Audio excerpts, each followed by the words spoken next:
વડોદરા હરણી તળાવ દુર્ઘટના મુદ્દે પોલીસ કમિશનર ગેહલોતે કહ્યું કે એસઆઈટીની રચના કરવામાં આવી છે. તાત્કાલિક અસરથી આરોપીઓને ઝડપી પાડવામાં આવ્યા છે. વડોદરાના હરણી તળાવમાં 14 લોકોના મોતની દુર્ઘટના મુદ્દે પોલીસ કમિશનરે મહત્વનું નિવેદન આપ્યું છે. તેમણે કહ્યું છે કે ગઈકાલ રાતે મોડી રાત સુધી રેસ્ક્યુ કામગીરી ચાલવામાં આવી હતી અને બેદરકારો સામે કાર્યવાહી પણ કરવામાં આવી છે. દુર્ઘટનાગ્રસ્ત લોકોને તાત્કાલિક અસરથી સારવાર માટે પણ ખસેડવામાં આવ્યા હતા. બેદરકારી દાખવેલા લોકો સામે ફરિયાદ નોંધાઈ છે, જેમાંથી 3 આરોપીઓની ધરપકડ કરી લેવામાં આવી છે. મહત્વનું છે કે કોન્ટ્રાક્ટ રાખનાર કંપની સામે પણ પોલીસે ફરિયાદ કરી છે, જેમાંથી 15 ભાગીદારો હોવાનું સામે આવ્યું છે. મહત્વનું છે કે હાલ તો પોલીસની તપાસ ખૂબ જ તેજ ગતિએ ચાલી રહી છે, પરંતુ આવનાર દિવસોના આરોપીઓને કેવી રીતે કાર્યવાહી કરવામાં આવશે તે જોવું રહ્યું. ભ્રષ્ટ તંત્ર એ મોરબી કાંડની જેમ વડોદરાના બોટ કાંડ પર મુખ્ય આરોપીને છાવરતું હોય તેવું દેખાઈ રહ્યું છે, કારણ કે મુખ્ય આરોપી પરેશાનું નામ એફઆઈઆરમાં છે જ નહીં. ભ્રષ્ટ તંત્ર અને કોન્ટ્રાક્ટરની બેદરકારીએ માસૂમોનો ભોગ લઈ લીધો. 12 બાળકો અને 2 શિક્ષિકાના મોત થઈ ગયા. જો કે અત્યાર સુધીમાં 18 લોકો સામે ફરિયાદ નોંધી કાર્યવાહી તો શરૂ કરી દેવામાં આવી છે, પરંતુ ઘટનાના મુખ્ય આરોપીનું નામ જ ફરિયાદમાં નથી. જેને કોન્ટ્રાક્ટ આપવામાં આવ્યો હતો તે જ પરેશા, જેનું નામ ફરિયાદમાં નથી. અને મોતની દુર્ઘટના બાદ તપાસનો ધમધમાટ શરૂ થતા કોન્ટ્રાક્ટર પરેશા હાલ ફરાર થઈ ગયો છે. હરણી તળાવમાં પરેશાને જ કોન્ટ્રાક્ટ આપવામાં આવ્યો હતો, પરંતુ તેણે કોન્ટ્રાક્ટ લઈને અન્ય એક વ્યક્તિને આપી દીધો. ત્યારે હાલ તો 18 આરોપીઓ સામે એફઆઈઆર દાખલ કરી માત્ર 3ની જ અટકાયત કરી લેવામાં આવી છે. પરંતુ શું આ ઘટનામાં એવું જ થશે? એટલે કે નાની માછલીઓને પકડીને શું મોટા મગરમચ્છને જવા દેવામાં આવશે? ચૂંટણી સમયે જ કોંગ્રેસની કથળતી સ્થિતિને જોતા કોંગ્રેસના ધારાસભ્ય શૈલેષ પરમારે ચિંતા વ્યક્ત કરી હતી અને વધુમાં કહ્યું હતું કે કોંગ્રેસે હવે જાગવાની જરૂર છે. લોકસભાની વર્ષ 2024ની ચૂંટણી નજીક છે અને કોંગ્રેસમાં એક પછી એક રાજીનામાનો દોર શરૂ થાય તેવા અટકળો દેખાઈ રહ્યા છે. કોંગ્રેસના ધારાસભ્ય સીજે ચાવડાએ પાર્ટીમાંથી રાજીનામું આપતા પાર્ટીના અન્ય ધારાસભ્યોએ ચિંતા વ્યક્ત કરી છે. ઘણા સમયથી ડૉક્ટર સીજે ચાવડા જે રાજીનામું આપે છે એવી ચર્ચા હતી.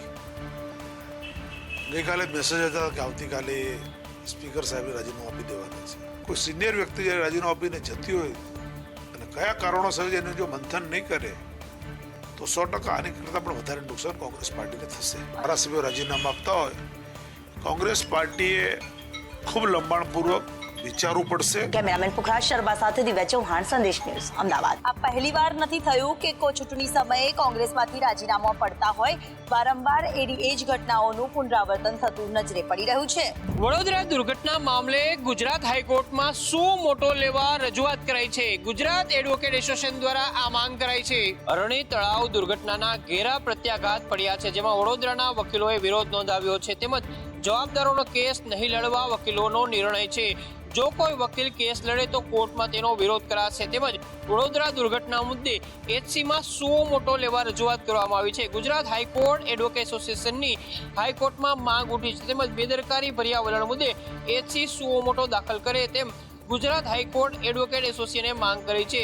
બ્રિજેશ ત્રિવેદીએ ચીફ જજની કોર્ટમાં સુઓ મોટો લેવા રજૂઆત કરી છે. વડોદરામાં ક્ષમતા કરતાં વધારે બાળકોને બોટમાં બેસાડતા આખરે બેદરકારીનો ભોગ માસૂમ બાળકો બન્યા છે. વકીલ એસોસિએશનની એચસીમાં રજૂઆતના મુદ્દે હાઈકોર્ટે કહ્યું છે કે વકીલ એસોસિએશન મીડિયાના અહેવાલ રજૂ કરે, મીડિયાના અહેવાલના આધારે સુઓ મોટો અંગે નિર્ણય લેવાશે. વડોદરામાં હરણી હોનારત બાદ સંદેશ ન્યૂઝે રિયાલિટી ચેક કર્યું હતું, જેમાં કેવડિયા અને દ્વારકામાં સ્થિતિ વિપરીત જ જોવા મળી હતી. ગોજારા ગુરુવારની ઘટનાએ અનેક લાડક વાયાઓને છીનવી લીધા અને તે કોઈ દુર્ઘટના નહોતી. એક કારણ કેપેસિટી કરતાં પણ વધારે બાળકોને બોટમાં બેસાડ્યા હતા. વડોદરાના હરણી ખાતે તળાવની દુઃખદ ઘટના 15થી વધુ ભૂલકાઓના મોત થયા છે, જે મામલે સંદેશ ન્યૂઝ દ્વારા ખાસ રિયાલિટી ચેક કરવામાં આવ્યું. ત્યારે સ્ટેચ્યુ ઓફ યુનિટી ખાતે તળાવ નંબર 3માં પણ બોટિંગ કરવામાં આવે છે, જ્યાં સુરક્ષામાં કેવા બંદોબસ્ત હાથ ધરાયા છે તે મામલે પણ સંદેશ ન્યૂઝ દ્વારા રિયાલિટી ચેક હાથ ધરવામાં આવ્યું હતું, જ્યાં લોકોને સુરક્ષિત રીતે બોટિંગ કરાવવાનું માલુમ પડ્યું. પણ યાત્રાધામ દ્વારકામાંથી દ્રશ્યોથી તમે પણ ડરી જશો, કારણ કે લોકોને ખીચોખીચ બેસાડવામાં આવે છે. શું દેવભૂમિ દ્વારકાનું તંત્ર વડોદરાની હરણી હોનારત જેવી દુર્ઘટનાની રાહ જોઈને બેઠું છે કે કેમ, તે હવે પ્રશ્ન થઈ રહ્યો છે.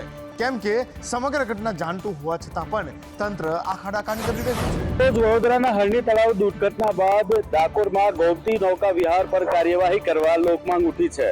અનેક વખત વિવાદમાં આવેલા એવા ડાકોરના ગોમતી નૌકા વિહારને પર હવે કાર્યવાહી કરવા માટે ઉગ્ર લોકમાંગ ઉઠી છે.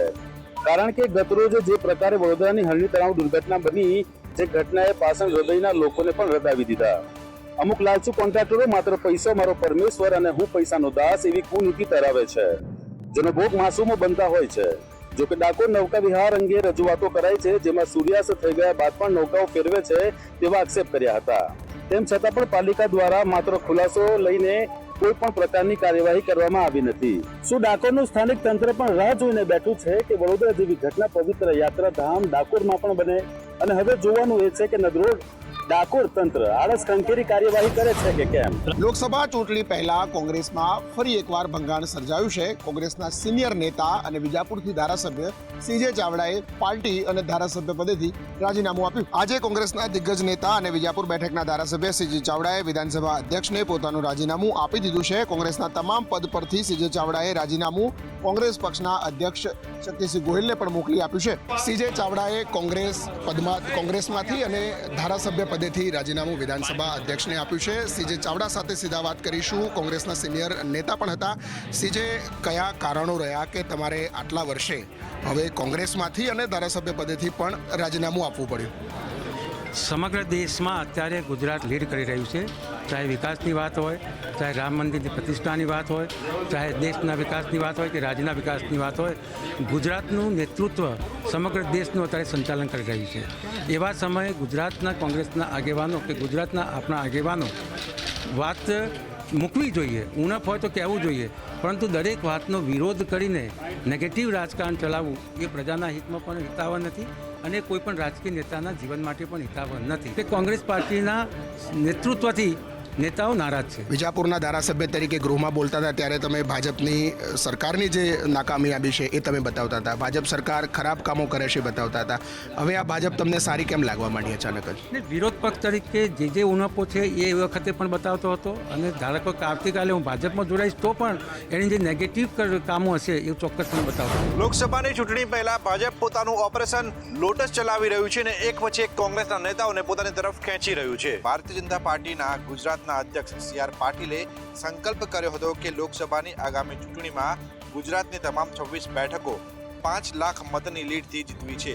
ટાર્ગેટ એવો છે કે વિપક્ષના લોકોને ભાજપમાં જોડવા પડશે, કારણ કે દરેક લોકસભા બેઠકમાં અંદાજિત 8.5 લાખથી 9 લાખ જેટલા મત છે. તેમાં 5 લાખની લીડ મેળવવી એટલે કે 3 ભાગના મત ભાજપને મળે તો જ શક્ય છે.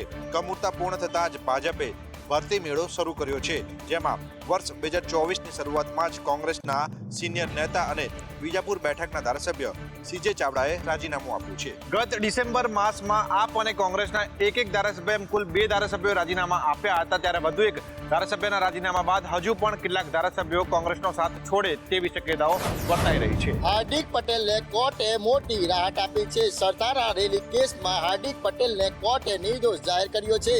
હાર્દિક પટેલને સુરત કોર્ટે નિર્દોષ જાહેર કર્યો છે. સરદારા વિસ્તારમાં રેલીમાં ઉગ્ર ભાષણ કેસમાં કોર્ટે નિર્દોષ જાહેર કર્યો છે. કોર્ટમાં હાર્દિક પટેલ હાજર રહ્યો હતો. 15,000ના જામીન ભરવામાં આવ્યા છે. 2017માં સરથાણા પોલીસ દ્વારા રેલીની મંજૂરી ન હોવા છતાં ભંગ બદલ હાર્દિક પટેલ વિરુદ્ધ કેસ દાખલ કરવામાં આવ્યો હતો અને રેલીમાં રાજકીય પાર્ટી વિરુદ્ધ ઉગ્ર અને ભડકાઉ ભાષણ કર્યા હતા, જેને લઈ હાર્દિક પટેલ વિરુદ્ધ ભાષણ આપવા બદલ ગુનો દાખલ કરવામાં આવ્યો હતો.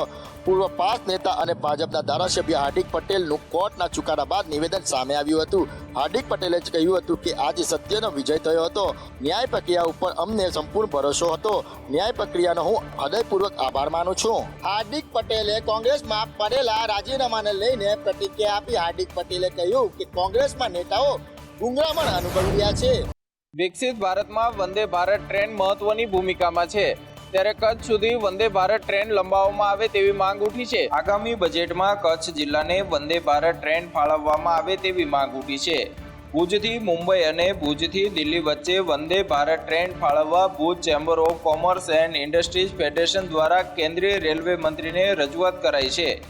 ફેડરેશને કેન્દ્રીય રેલ મંત્રીને પત્ર લખીને રજૂઆત કરી છે.